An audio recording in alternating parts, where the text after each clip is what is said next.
Richard Breakiron of Commvault. It's great to see you. Thanks very much for doing this. What's your for having sense of where FedRAMP has come from and where it's headed? What's the evolution look like in your view? So, great question. I have watched FedRAMP grow from in the Pentagon on the other side, building the program and building the criticality of understanding as you go into a commercial world and you want to use commercial services, they've got to meet those standards that the federal government's using themselves. And that was a really moment for industry, but it was a logical transition given the state of where we were even 20 years ago. Today it's critical. You know, the events of cyber have changed. I remember discussions with senior leaders back in the Pentagon, like I said, 10, 15 years ago. The adversary hasn't brought their A game. And what I mean by that is they were able to use simple tactics. Why employ big tactics if you can use simple tactics and still penetrate?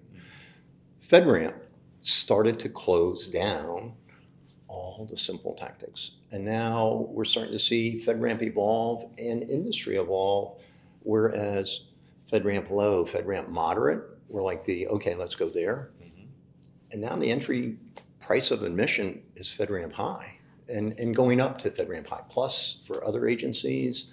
So the evolution to me is finally acknowledging that there is an entire security ecosystem, not just of the software, not the hardware, but of the entire personnel, the training, the control systems that FedRAMP addresses. So I like where it's going. I would love for it to be able to have a greater resource for the importance that FedRAMP has to security of the federal government and to industry. It's starting to get resources. The new law this year, tremendous impact with the NDAA change. We still need more resources. Mm-hmm. If you want to go from 20 in 2018, as Craig Abod said today in his keynote speech and opening remarks, to over 300 today, why not 1,000? Why not 10,000? Well, part of that is really not industry. Industry is waiting. We have a package in there right now, and we were sort of surprised how long we're at the final review, got the Treasury ATO approval.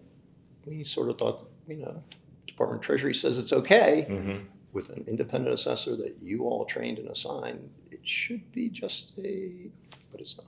Yeah. So, difficult there. We're 11 years into FedRAMP as we sit here today. What do you think the next 3 to 5 look like?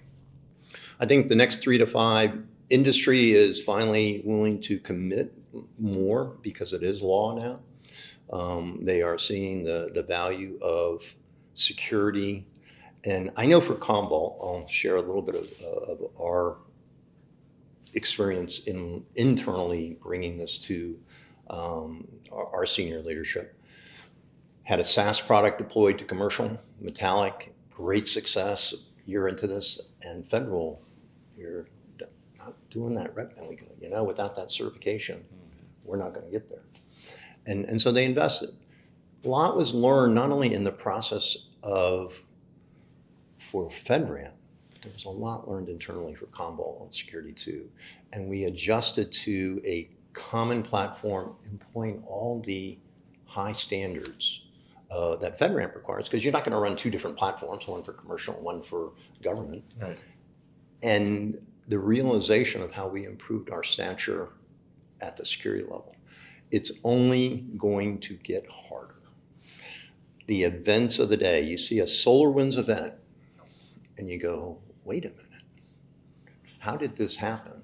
Because it shouldn't. It's only going to get more and more constraining. There's going to be more and more requirements, not less. It's great to talk to you, Richard. Thanks very much for your time. Thank you so much. Appreciate it.